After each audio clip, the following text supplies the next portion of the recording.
Afaan qixxeessuuf kophee muran malee kopheen qixxeessuuf luka hin muran.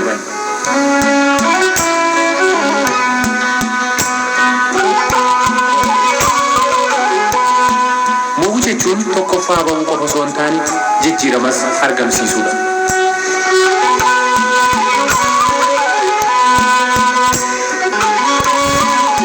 Barachuu jechuun barumsa keessa darbuu osoo hin taane barumsi nama keessa darbuudha.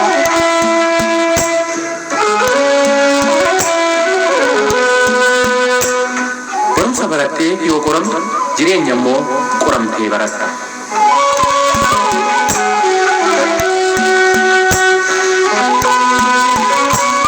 Nama suuf wajjin gammaddee kolfuurra nama dhugaa sitti himu wajjin gadditee bu'uu si wayya.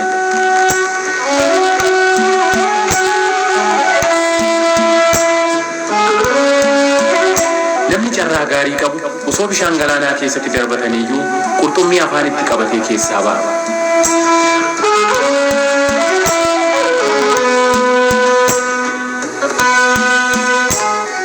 Obsi guddaan dhagaa yoo affeelu aariin xinnoon immoo bishaan bobeessiti.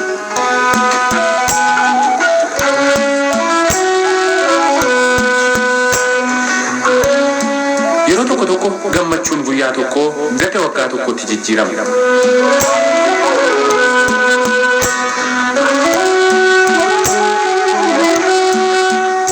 Nama kabajuun mallattoo sodaa yookaan lugnummaa osoo hin taane bilchina sammuu fi dandeettii fageessanii yaaduuti.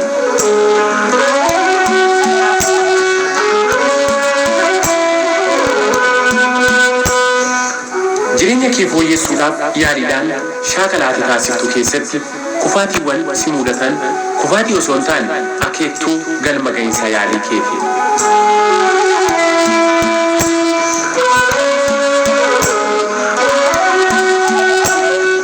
Addunyaa kanarratti harreen akka namaatti yaadu jiraatu baatus namni akka harreetti yaadu hin dhabamu.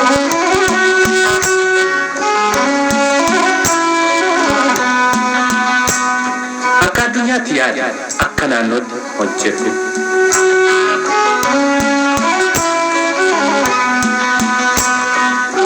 Dhalli namaa wanta haaraa argannoodhaan yoo uumu yookaan yoo kalaqu kan nama gammachiisu yoo ta'u garuu ofii isaatii uumamuu yookaan kalaqamuu yoo irraanfatu immoo kan nama gaddisiisudha.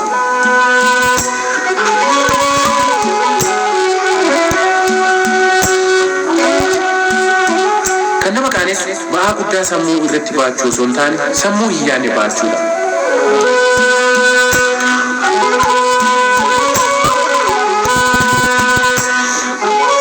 Yeroo rakkoo wayii si mudate rakkoo si mudate saniif yaaduu osoo hin taane akkaataa rakkoo si mudate san keessaa itti baatu yaaduu qabda.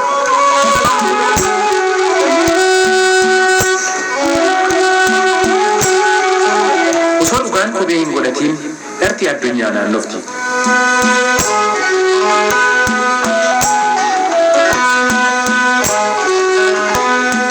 Mucucaattee dugdaan yoo kufte balleessaan kee ta'uu kan hin dandeenye yoo ta'u balleessaa kee ta'uu kan danda'u kuftee yoo achitti hafteedha.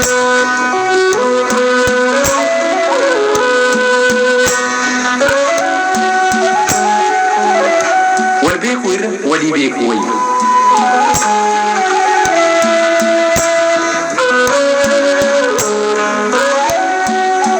Bishaan kanaan argame eebuu nama hin baasu.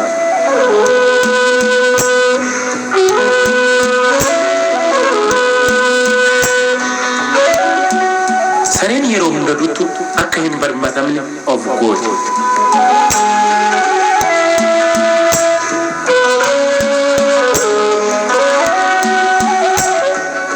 Kan nama nyaatu dukkana osoo hin taane wanta dukkana keessa jirudha.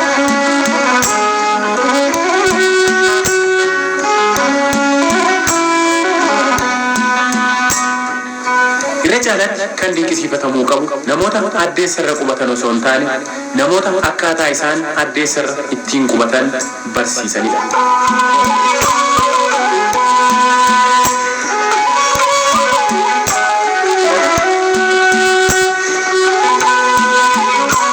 Addunyaan kun sirraa waan tokko eegdi waan ta'eef waan gaarii tokko hojjechuu darbe.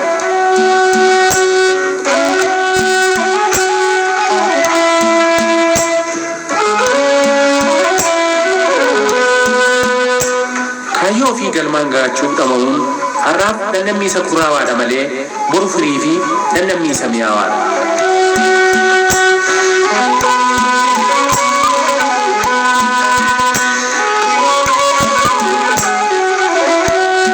Nama shakkitu hin miindeessiin, yoo miindeessite hin shakkiin.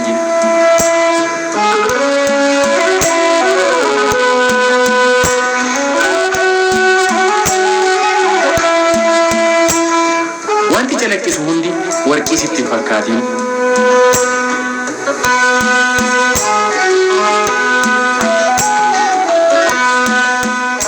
Jiraachuuf nyaadhu malee nyaachuuf hin jiraatiin.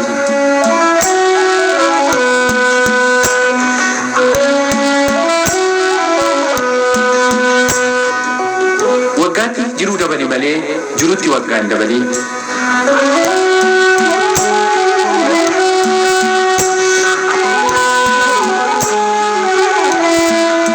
Riqicha muka tokko irra osoo hin bahin dura gorora al tokko liqimsi.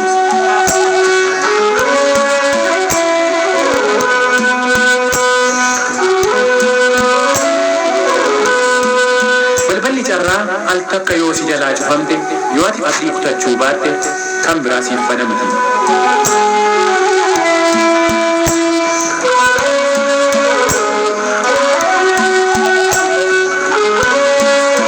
Gatii yeroo beekuu yoo barbaadde atileetii maayikiroo sekendii tokkoof mo'ame badhaasa madaaliyaa warqii dhabe gaafadhu.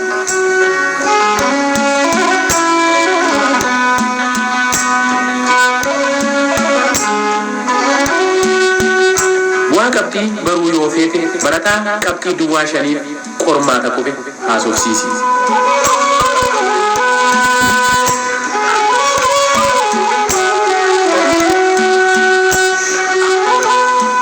Aangoo qubaan sibilaniin of hin tuuliin qubaan irraa si buusu waan ta'eef.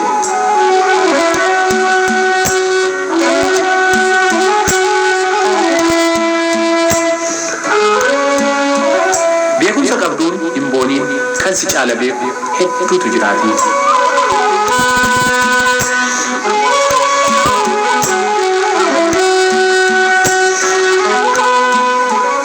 Namni an beekaadha ofiin jedhu wallaalaan akka isaa akka hin jirre hubadhu.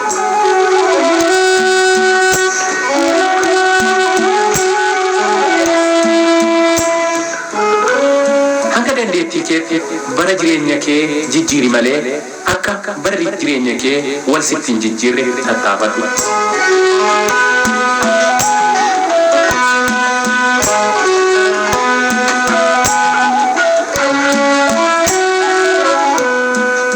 Barcumaa fi kabaja abbaa ta'uu jalaan deemu.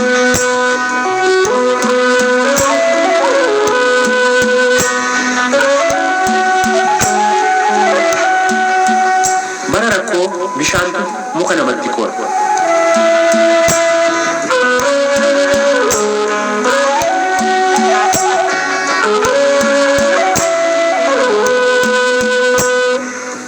Waan garaan namaa baatu wadalli harreen baatu.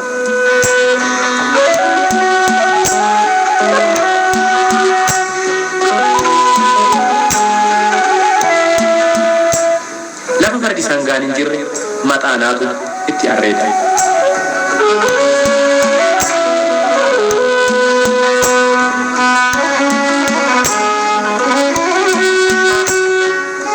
Kanatti jechuu qabdu biyyi too maal na gooti jechuu osoo hin taane an biyya kootiif maalan godhe jechuu qabda.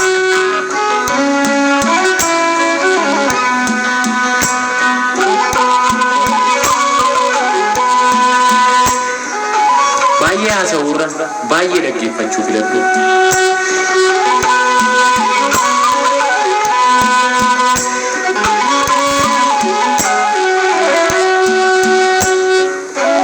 Hojii guddaa karoorfameerra hojii xinnoo hojjetametu caala.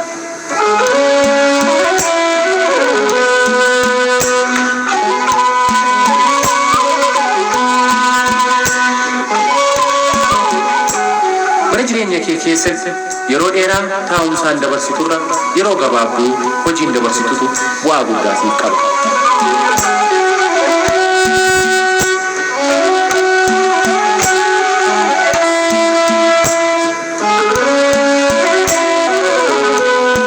namni sabbata godhatanii mudhiitti hidhatan bofa namatti ta'ee nama hidha.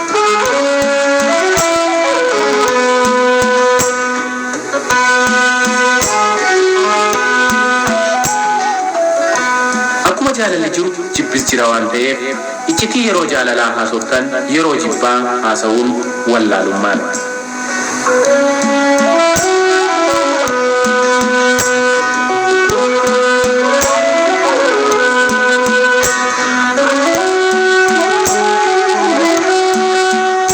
Jaalalli dhugaa fageenya karaatiin hin daangeffamu.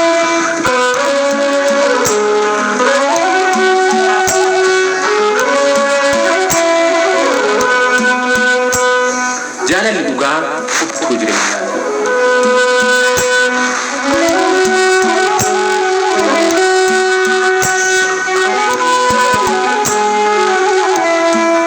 Jaalalli dhugaa ibsaa addunyaa fi gaaddisa jiruudha.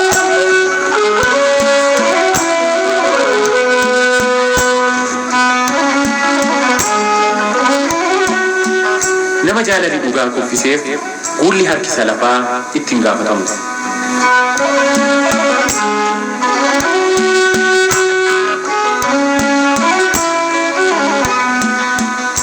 Dhiira qawweef hin jilbeeffannetu jaalala dhugaatiif jilbeeffata.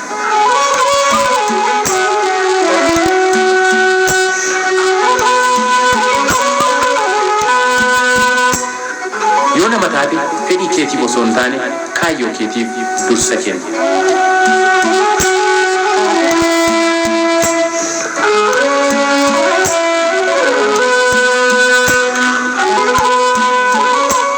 Waan nu caqastaniif galata guddaa qaba.